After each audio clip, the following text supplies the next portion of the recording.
Hello, welcome back to the State of Play, our World Cup preview show here at WhoScored.com in association with Skrill. Skrill is the digital wallet that lets you pay online, send and receive money and manage your funds from one account. With fast deposits, quick withdrawals, support for multiple currencies and the ability to keep your entertainment funds separate from your main bank account, Skrill is a convenient way to manage your money online. New users can also unlock a €10 reward. Simply join Skrill's Connect loyalty program for free, deposit €10 to earn 4,000 Connect points, then spend €10 with the merchant to earn another 6,000 points. That's 10,000 Connect points in total, redeemable for €10 in wallet credit. Terms and conditions apply.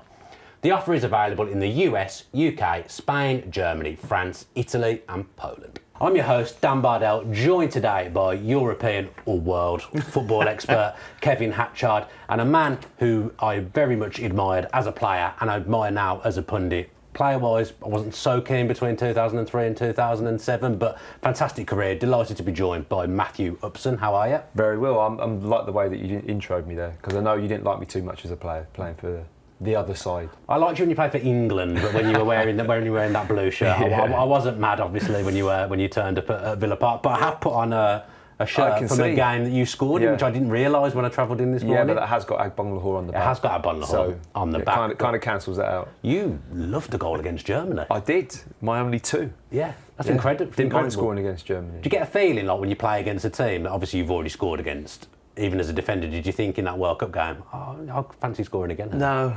The goals didn't come that often to me, so I just took whatever I could against whoever I could. Well, delighted to be joined by you. And Kev, you're back again as well. Got the call up for the second show. Really? Thrilled to be back. Must have done something vaguely right. Yeah, so looking forward to this. Not your predictions, Kev. Definitely not that. Definitely didn't do them to right. To make you feel better, you see. Yeah, that's what it is. My second round was not as strong as my first. Enjoying the World Cup so far? I am. Yeah, I am. Yeah, it's been interesting. I think a lot of questions beforehand: the format, the teams, the quality, the level. But so far, enjoyed it.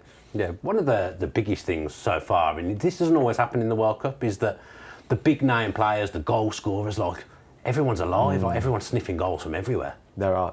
And a lot of the time that, they can sometimes start shaky, can't they? And the big players take a little bit of time to ease into it. But wow. That hasn't happened in this tournament, has it? It has been right from the off, setting the standards, goals. Yeah, crazy. 5 goals in 2 games for Messi, and it's just incredible, isn't it? Beat that. Yeah, I mean, we spoke about Messi last week, Kev. He's got some talent. I think he'll go far. I think he's going to do really well. He could play for forever. What I thought ahead of the tournament was they might manage his minutes. They might be really careful with him, and they still might. But he played the whole game against Austria and obviously still gets that goal at the end. And what you realise is the way they've done it is they've said, just stand around, just do what you want. It's absolutely fine. Yeah. But when we need you, move into those spaces. And they can't live with him. It'll be interesting when he comes up against a really tight defence, whether he can open up those spaces. I'm pretty sure he can. But he'll take all the free kicks. He takes the penalties, even though he missed one pretty badly against Austria. And when he's on the half turn, 20 yards from goal, you know what's coming next. He's going to find either that bottom corner or the top corner. He's been phenomenal so far, and the whole team is geared towards him. But even if he wasn't in that team, you've still got Alvarez, you've still got Martinez, you've still got some quality there. He's got players that work hard around him, innit? I mean, you say, do what you want and stand still. A lot of times standing still gets him in the right place, but it's timing to arrive. The team, the energy, wide areas, midfield, they've got some serious legs in that team. And what I loved was his second goal. I mean, how badly did he want that? Seriously, like he could have got injured, like kicked right through, the tackle was coming in, the hunger that he showed to score just, to me, speaks volumes about where he's at mentally. He wants to just smash records and be the top scorer and be the best player in the World Cup. And after what he's achieved, that is, he's got some hunger. And that joy's still there, I think. You can see, how widely he's smiling. He absolutely loves it. He wants to be out there. Obviously, he's used to playing in North America. He's used to the conditions. That's not been a big problem. But what they do that's clever, I think Argentina, and it might send them quite far in the competition, they can keep the ball and they can bring the tempo right down. Because you look at that second half against Austria and you thought, well, they haven't done much. But what they did was they got in front, made it difficult for Austria, tired them out, and then hit them right at the end. Yeah, I mean, you're someone who's played at the highest level. Kevin and I have got nowhere near that. But I'm interested to know what you think about him in terms of being the best ever player, the best player that's ever existed. Yeah, I think obviously in that heightened period, you know, there was probably a good 6 to 8 years where they, you know, him and Ronaldo were going toe to toe, goals, you know, achievements, individual accolades, team accolades, who could be the best, and there's not a lot to split between them in terms of that period. But I've always edged towards Messi because there's just something about the way that he plays the game that I just admire constantly, and it's just in his body language, it's in his reactions, it's in how he deals when things don't go well. I just find that side of him and his character, and I think it's really standing out now because he's still able to produce what he's producing, having, you know, been over in the US for 3-4 seasons now. He's aging, but still stepping on a field and playing in the same kind of way. And I don't think the lack of mobility, that you're going to lose a little bit of that sharpness, because he used to just drive past people. The moment he dropped a shoulder, you weren't catching him. His first 5 yards were electric, and obviously that's going to slow. But he's managed to find a way to be just as good. And for me, that is, you know, it sets him apart. Yeah, I mean, he started like a house on fire, Kev. It's difficult to think this, but actually until the last World Cup, he hadn't really ever got going in tournaments, had they? Yeah, I mean, they've obviously done well in Copa Americas recently, but in the World Cup, absolutely. That was always the big thing. Until he wins that World Cup, can you really talk about him in the same echelon as Pele, as Maradona? That was always the debate. Well, you can now, because he's led them to that World Cup. I think they're going to go deep in this one. They've looked really sharp so far. They've got real depth in the attacking third as well. And I think the Messi versus Ronaldo thing, I always think you look at Messi and the natural talent he has and that incredible technique, division. With Ronaldo, I think it is about him absolutely maximising everything he can physically. There's such a physicality and a power about what Ronaldo does. But I tend towards the kind of aesthetics of what Messi does and the pure magic of it. And I think what we're seeing now, and we'll see how Ronaldo does as the tournament progresses, but we're seeing Messi as a real leader, dragging that Argentina team forward and just adding the finishing touches.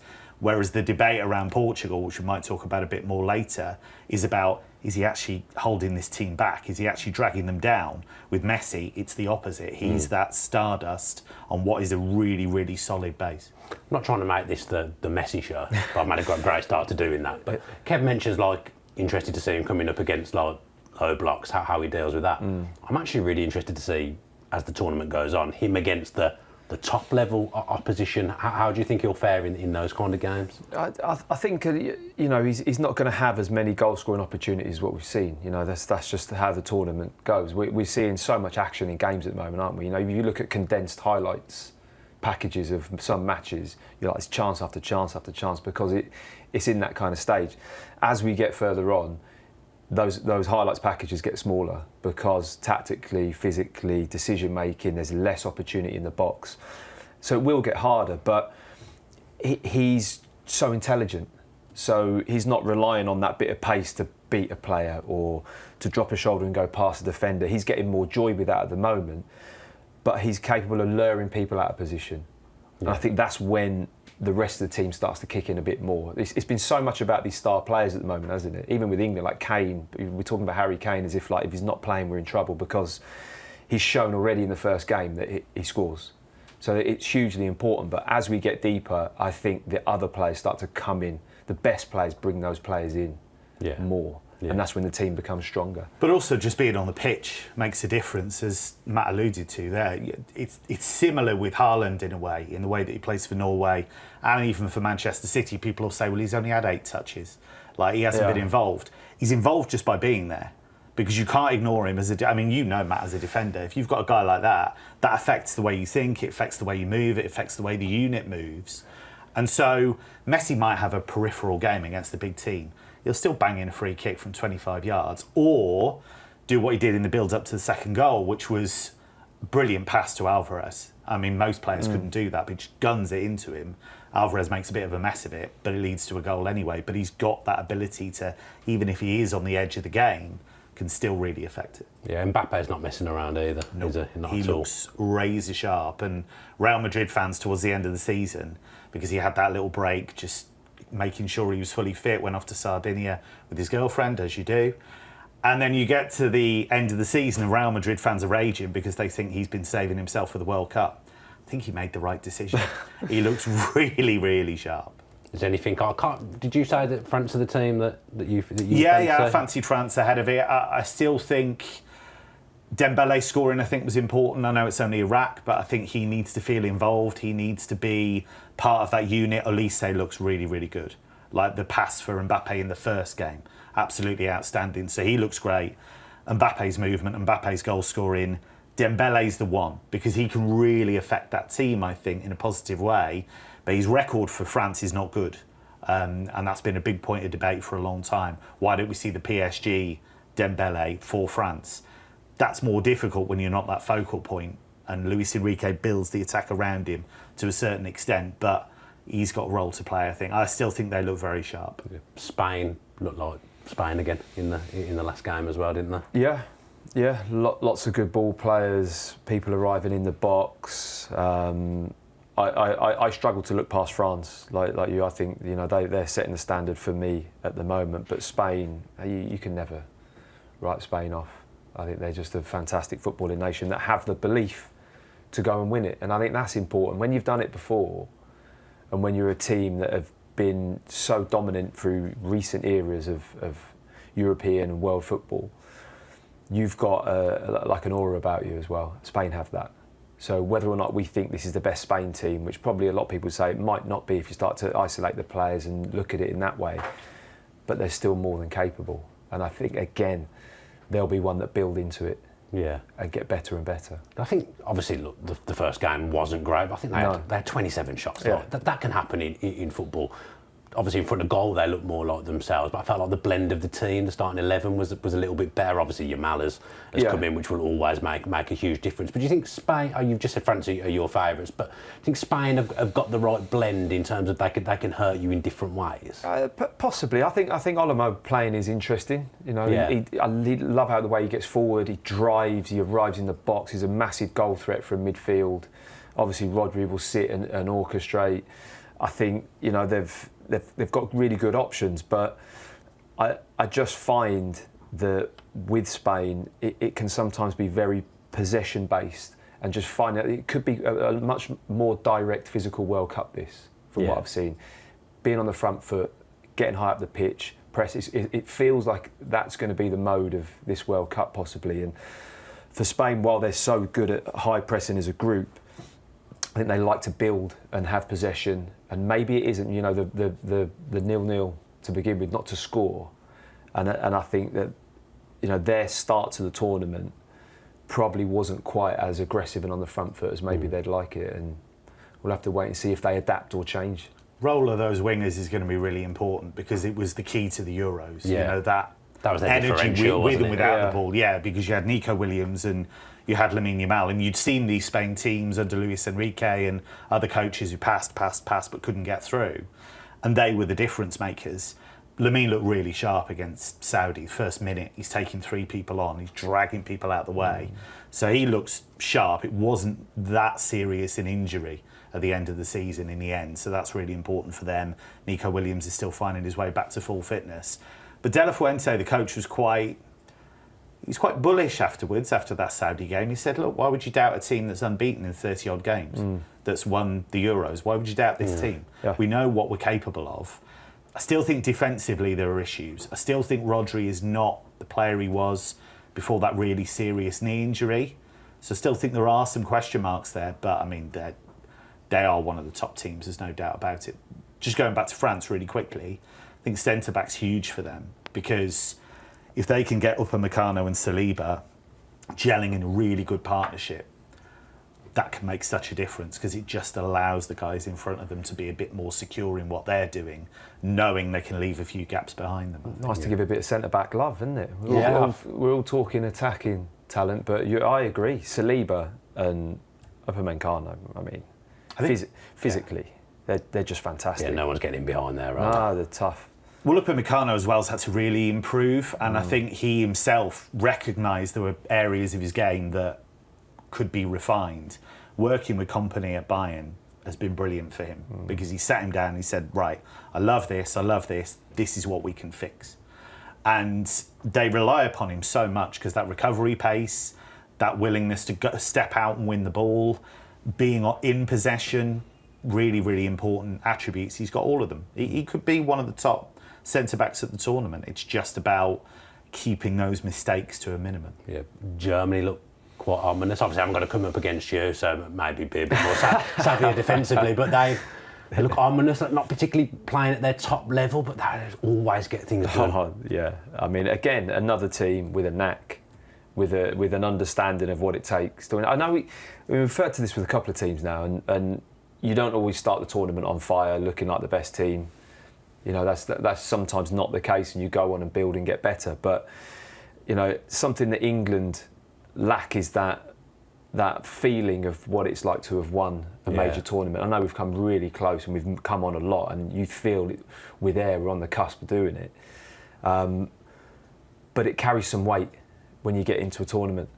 It just has a feel, a belief, an energy system in the team. Even when it's not going well, there's no panic. They just get on with it, and you can keep going and keep going. And Germany are a team that have that in abundance. Yeah. They've just got players that know how to keep calm, even if it's not particularly top performances. They get the job done, and they're an interesting team in this World Cup because I'm not sure they're at their best, but they could end up being a really good team. Yeah, I mean, you obviously cover the Bundesliga heavily in your day job, Kev.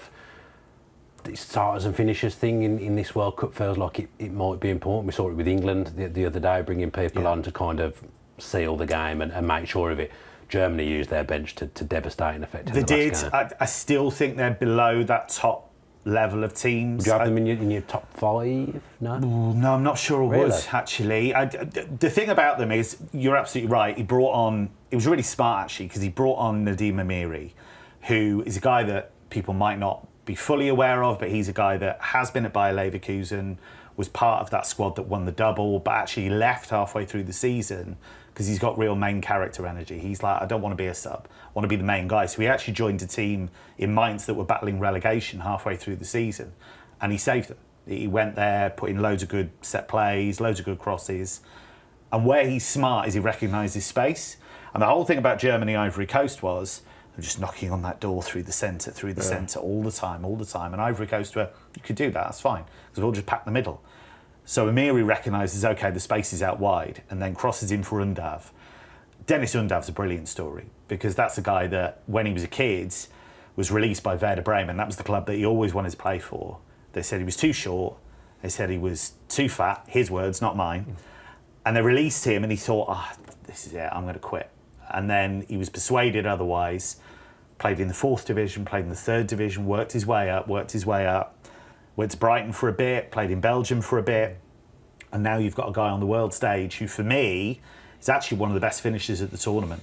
I mean, he's a proper fox in the box, one touch to control, one hit, and that's what he does. He's been doing that for the last couple of years for Stuttgart, and that's the kind of guy Nagelsmann's brought in with the established stars, guys who are really hungry, really desperate to perform, and he's a brilliant story. I'm so pleased for him. What do you make of, like, there'll obviously be calls now for he's got to start, but I was thinking football, like, if you've got something that works and someone, obviously that worked him coming off the bench, I've been reluctant to change that because it's kind of proven. Yeah, I know what you mean. I think it depends on what position that is, how central that role is to the foundation of the team. Because when we talk about players that have impact, sometimes they're quite peripheral the way they play. So you can afford to maybe not react, keep them on the bench for the next game, and then have the same impact. But if there's something fundamentally wrong with the team, which felt like there was in terms of the way they were setting up, trying to go through it, and a player comes on and really recognises that for me is starter quality. That's the kind of thing that you maybe want on the field from the start of the game. So it wouldn't surprise me if he starts the next game because of the impact that you have. But I also understand the argument that having players on the bench that come on and impact is a major part of winning matches in any league. It's certainly been proven a lot this season. So I think that's a tough balance and a tough question for the manager. I think if there was a World Cup final tomorrow and Germany were in it, I think Havertz starts. Yeah, of course. Because what he loves with Havertz is his ability to protect the ball, bring others into play. Because if you're going to have Wirtz, if you're going to have Musiala, if you're going to have guys like that, you need somebody that can hold the ball and allow them to get up and have those little combinations. I think Matt's right in terms of Undav could start and it would be fine. Probably will start the next game because it's a bit dead rubber. Yeah, exactly. So that makes sense. But I think with him, when you've got tired minds, tired legs, and those spaces start to open up, we saw it with the winner against Ivory Coast. That little gap that Mecha finds by gunning the pass through the lines, find him in the box, that doesn't open up 20, 30 minutes earlier in the game, no. I don't think, because Ivory Coast are blocking those gaps. But then they just let him slip for a second and bang, game's over. I think the physicality of Havertz is big as well. Yeah. He's aerially, and he's got a knack, hasn't he? It's weird how he finds his moments to score in big moments, I think. Yeah, Havertz. He's a big game player. Yeah, he is a big game player. So maybe you give Ndab plenty of action, but you keep him there, you bring him and put him into the game. I think managing that, it's a nice place to be for Germany to have those two different options. Yeah, I mean, I guess you need that variety. I mean, Voltemada, £85 million footballer, not really anywhere near it right now, is he? Because of the quality of the players who are ahead of him, but he might have a role to play still. I mean, he's a guy that, again, you could bring on with 20 minutes to go and he's awkward to play against and he's actually got really nice touch. He links the play really well. I think the issue for them is going to be defensively, not just personnel. Schlotterbeck's out for the tournament. That, I think, is huge for a couple of reasons. Defensively, he's really improved, but his distribution with the left foot is so good. The balance. Yeah, exactly. He can play a lovely switch, he can punch it through the lines, he can do loads of different things. Him being out injured, I think, is big. So that's a problem, and I still think the overall structure when they lose the ball is risky, because what they look to do is counter-press, and it just leaves those gaps. I still think Kimmich at right back is a problem as well. He got exposed in there against Diamanda. And he would, because most of the time he plays central midfield and he's got players around him and he's not as exposed in those situations. I thought Diamande was 5 out of 10. I didn't think he was that great. And still he makes the goal and still he's got Kimmich twisted around. So I think against top players, that's a real problem. Because he was a bit more like a right centre-back when Germany had the ball, and then in transition he got caught in positions I think where he himself wouldn't want to be. This is the issue. They want to bring him from right back into midfield to do what he does for Bayern, which is to organise the game and bring others into play. But that then means he's always racing back when they lose it. So it's about where they lose it and how often they lose it. I just think against top teams, I just think they're going to get caught out. Too long on Germany there. Poor management from me there. So way too long on Germany. Now, I'm obviously sat here in an England shirt. At the time of recording, England haven't played their second game yet. Portugal haven't either. But a couple of words about England tonight. So we may all look very stupid by the time people come to watch this. What are you expecting? I'm expecting another good performance, to be honest. I don't see why you wouldn't look past that. I think things have gone well at the start. Everyone appears to be fit and available, which is always positive. Couple of positions that are going to be interesting. Saka, Madueke. I think that's a possible change if Saka's fit enough. But I've been impressed with the start. I think the build-up's been good. I think Tuchel brings something very different that is challenging the players and is refreshing for the players in terms of how he looks at the game, how he sees balances, how he sees little tactical things, and I think he picks players accordingly to that, as opposed to who looks to be the best. And I think that that's a different way of looking at it, and not always your best 11 players are going to be your best team. Yeah. I think he's definitely a manager who's looked at that and has got members in his coaching staff around him that can just look at assets that players are good at and know when they fit and where they fit. Yeah. And that for me is one of the most impressive things about him. I mean, they played that Premier League kind of brand of football that Tuchel wants to play in the first game against Croatia. Obviously, it's a different environment this time round, although it sounds like it's going to hammer it down with rain. Yeah, so actually, they'll probably be quite used to that. Yeah. Do you think the environment and the conditions play a big part in your experience? Is that really a thing? Well, I think that was one of the first criticisms, maybe, of when he said about wanting to, have our identity as the Premier League. That's what I want to take into a major tournament. A lot of raised eyebrows and went, you do know it's in Mexico and in July and all the rest of it. And I think, yes, it is a factor, but we've seen, I don't think it's been a huge factor in the games from what I've seen. I think the energy, the pace of the game has been good. There's a lot of teams playing quite on the front foot, taking a bit of a risk, defenders getting tight, stepping in front, trying to get high up the pitch. So it hasn't been a slow World Cup of games where you're just watching a rhythm and hearing a drum beat on the side of the pitch and it's just, keep ball. It's been quite competitive in that sense. So I think he's going to enjoy putting that brand. I'm excited to see it as well, because I think it's great to have an identity going into the tournament. Yeah. When you're like that, I like it. And the first game, I thought there was a few risks and we got punished. But on the whole, we're confident enough and good enough to know that we're going to score and create chances, and I think that's the belief of the team there. Yeah, I completely agree with you. I loved that first performance from England. Probably the best opening game I've seen from England for a long time, from memory. But Matt's talking generally about this World Cup, and it is exciting. And one of the things that actually has been maybe surprisingly exciting is the underdogs. Yeah, Cape Verde again the other day. Wow, the gap between the minnows, if you like. Never a big fan of that phrase, but the gap between the teams you wouldn't expect to necessarily have a big impact and the real big hitters, I think, has narrowed. I think not in all cases, but teams are very well organised. You've got teams can pick from quite an impressive pool at times. I mean, you just think of a team like DR Congo, for example, and some of the guys they've been able to recruit and persuade to come across. You look at Cape Verde, they're exactly the same. They've been able to bring some guys in to really strengthen that team. So I do think that has narrowed. Just on England, and just in general, actually, with the conditions, the teams that are going to do really, really well are the ones that can time those surges. England are not going to be able to play like they played at the start of the second half against Croatia, the whole 90 minutes. You're not going to be able to do that. But you don't need to do that. It's just about recognising, and Tuchel's talked about this a lot, when can we accelerate our game? When can we go from 0 to 60? That's what he's looking for. He's looking for those moments when there's a chance to do that. And he felt England were too safe in that first half. Matt made a really good point as well about those changes that Tuchel's willing to make. And he doesn't care what we think about his squad. He doesn't care what we think about his selections.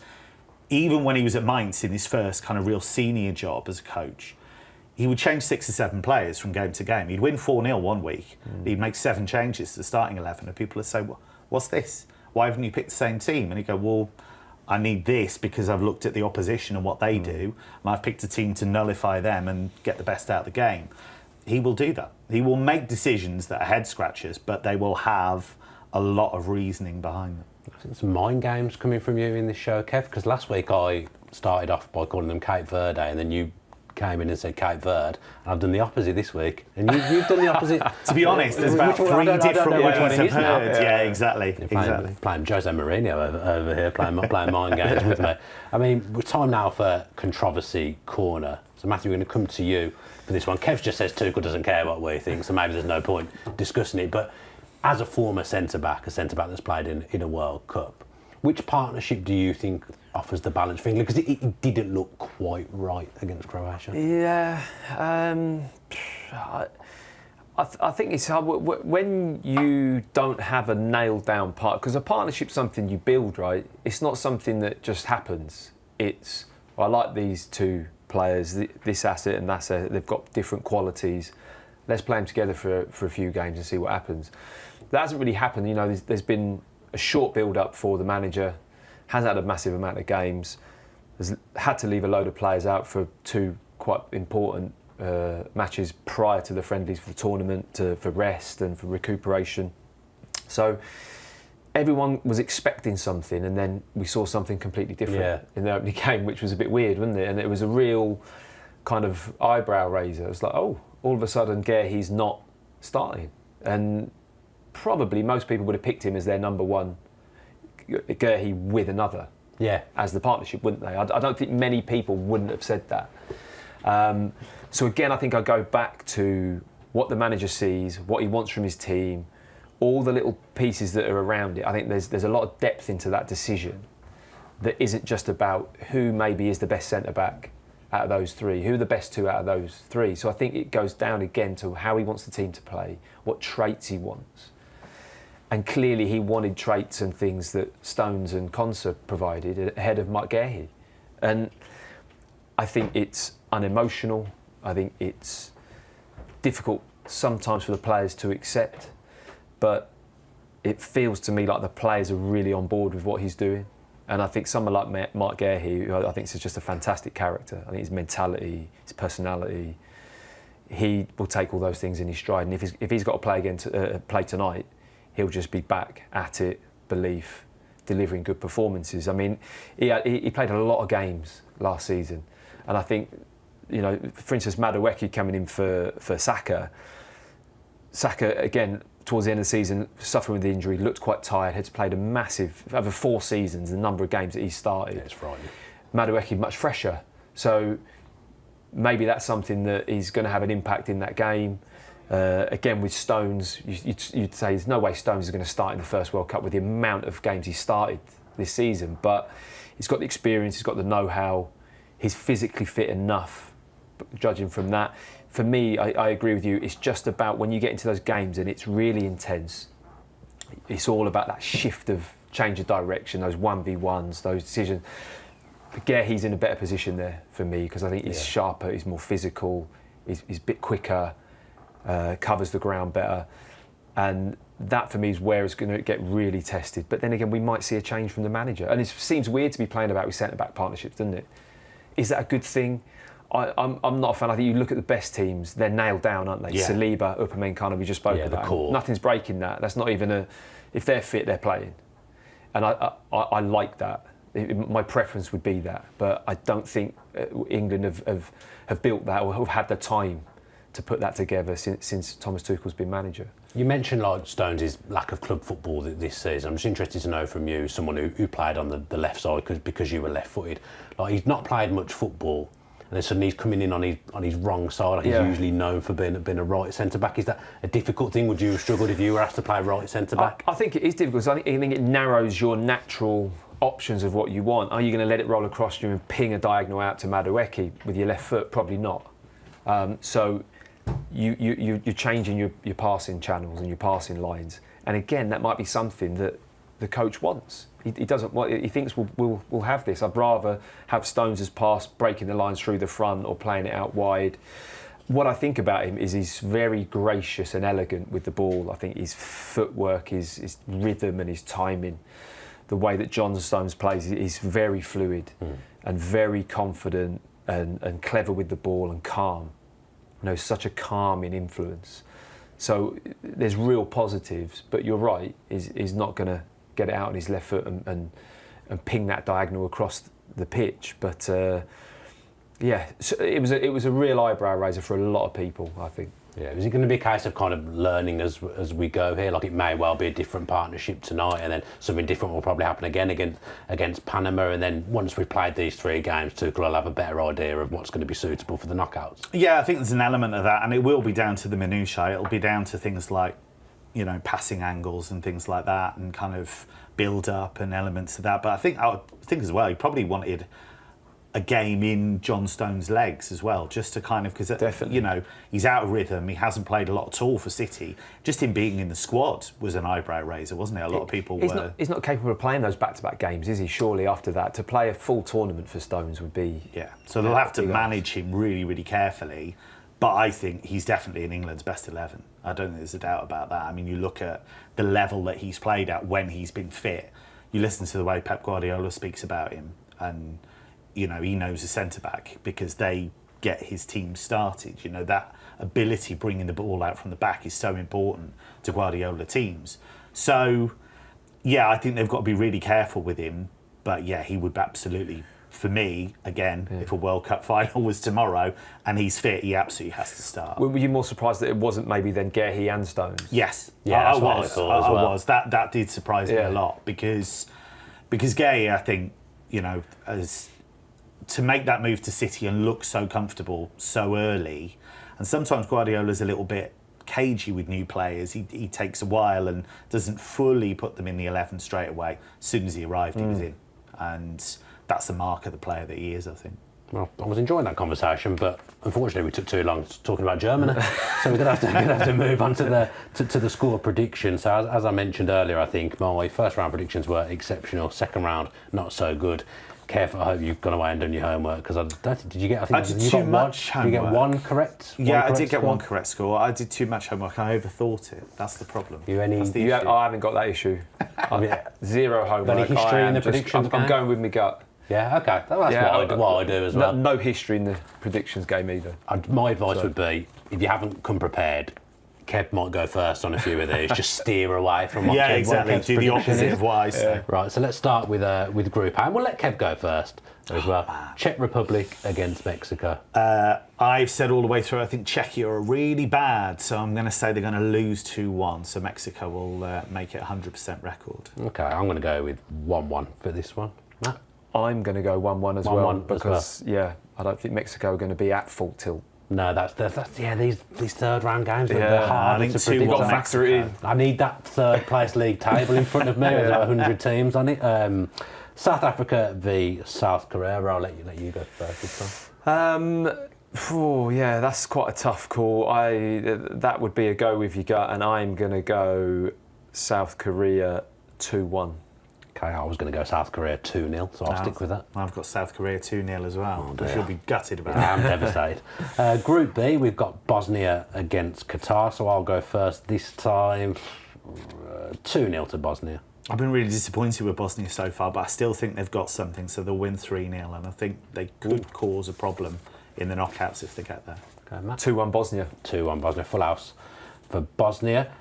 You're looking forward to this game, aren't you? Switzerland against Canada. This is one you're looking out for. What's your prediction? I think it's one of the games of this match round. Very tight. I'm going to go 2-1 Canada. That's what I was going to do as well. 2-1 to Canada. Kev? I'm going to go 2-2. I was impressed with the way Switzerland ran away with it against Bosnia towards the end, so I think there'll be goals in this. 2-2. Group C is Morocco v Haiti. Kev? Morocco will just keep the ball. So good. Just grind them down. 2-0, I think Morocco win. Bouadi has just been insane. I mean, 2 incredible midfield performances for a teenager. Just phenomenal. I think they could. I really think Morocco could go far again. What about you? One of the best teams I've seen. They're brilliant. I thought against Brazil, fantastic. Top performance. I'm going Morocco 3-1. I'm going to go 4-0 to Morocco. Okay.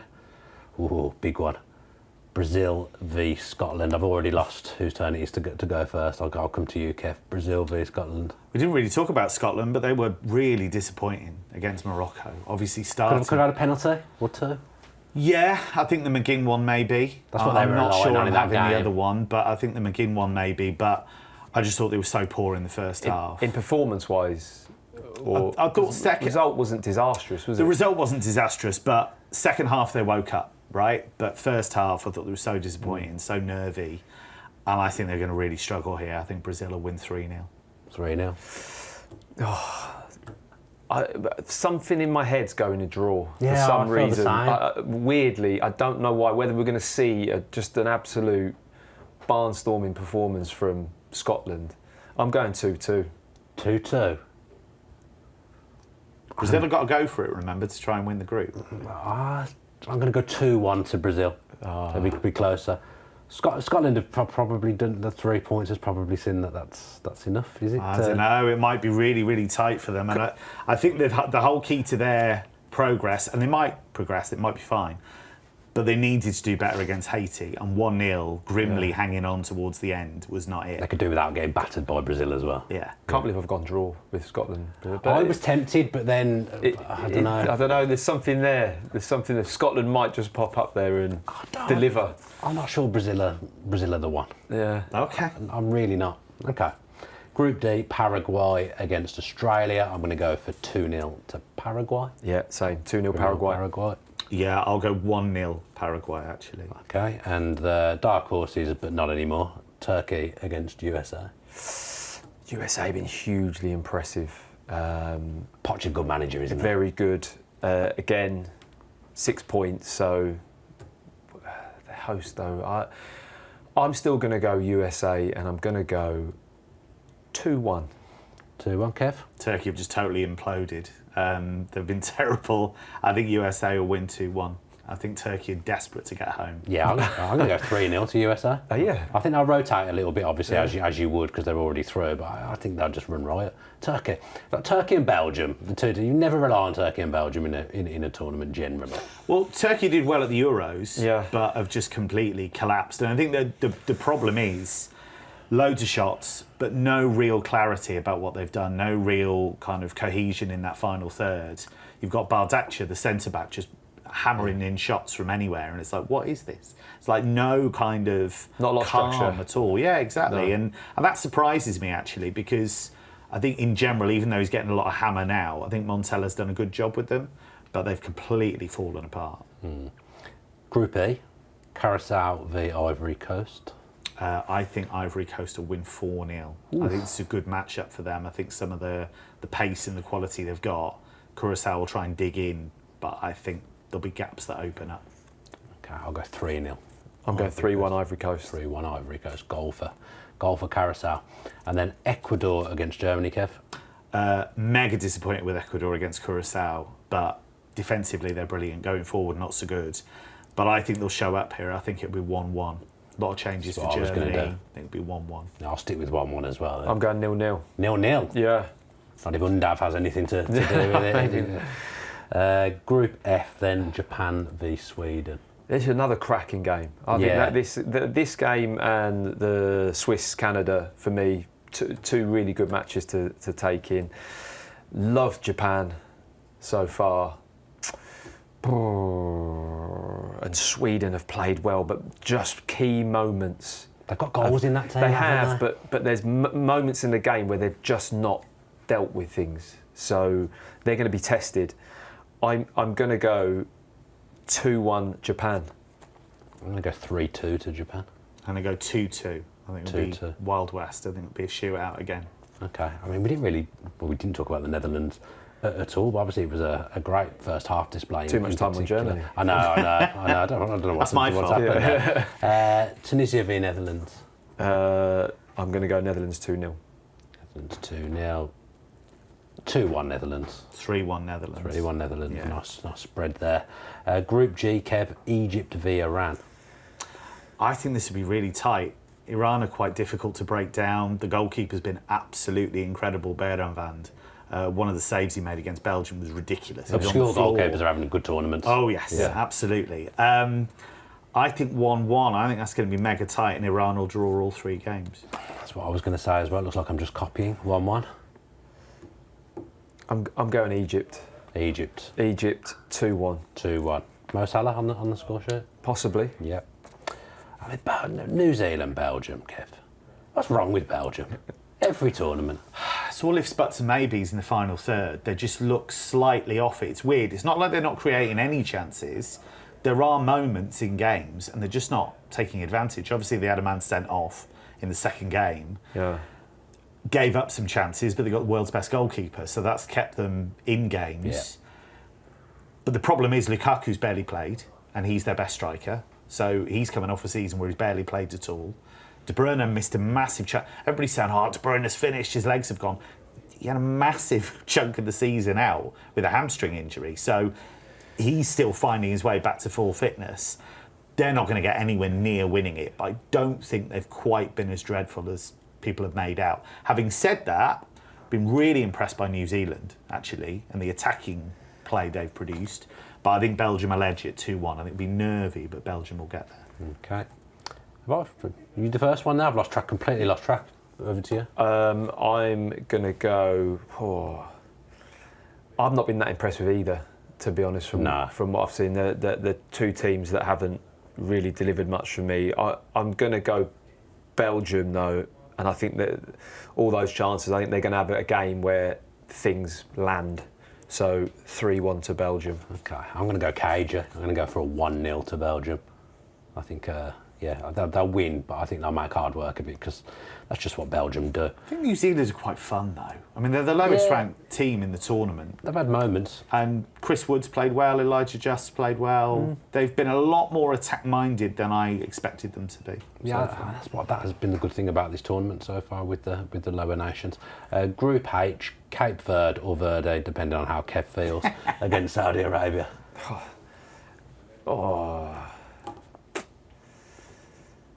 I'm going 2-2. 2-2? Yeah, I think it's going to be a tight game.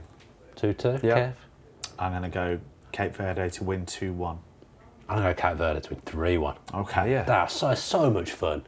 They just play with such freedom. It's like they do care, but they don't care. But they've played in different ways as Yeah, well. yeah, They dug in against Spain. They were a lot more attack-minded in the second game against Uruguay.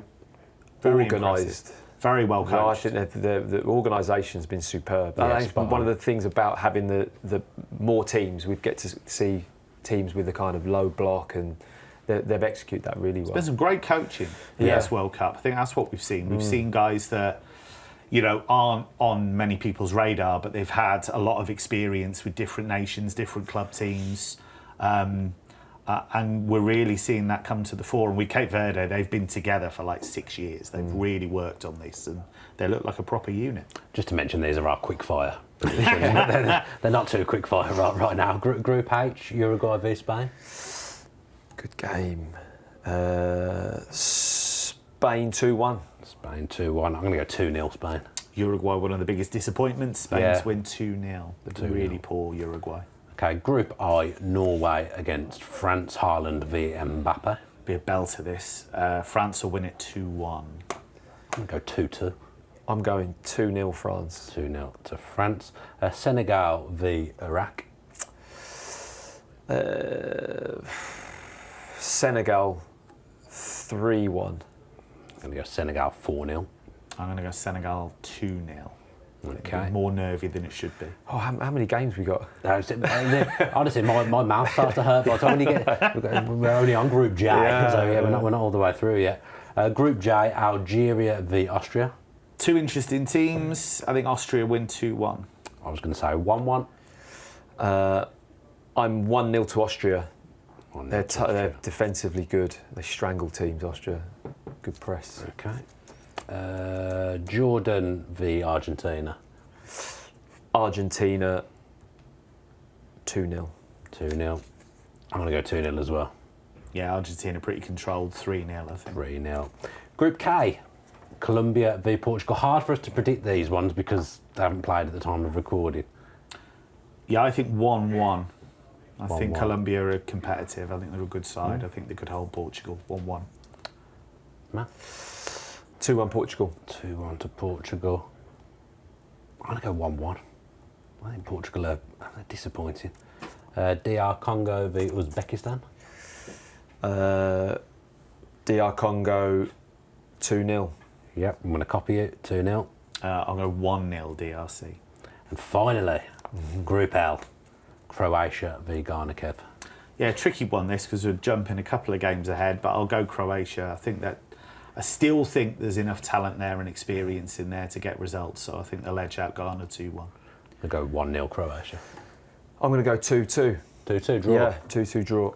Okay, I mean, yeah, finally, different. Was it 6-0 the last time England played Panama? Was it 6? Yeah, I think, did Kane get a hat-trick? Yeah, Jesse Lingard might have even scored 1 or 2 in that. He definitely scored 1. Jesse Lingard. Panama v England. 4-0 England. I'm going to go 3-0 England. Yeah, I've got 4-0 England as well. 4-0 England as well. Okay, that does us. Thank you very much, chaps, for joining me today, and thank you very much to you, the viewer, as well, for watching. There's going to be plenty more content coming up through this World Cup, so stay with us. Make sure you subscribe to the channel with your post notifications on. Hope you're enjoying the World Cup as much as we all are, and that's it. See you next time.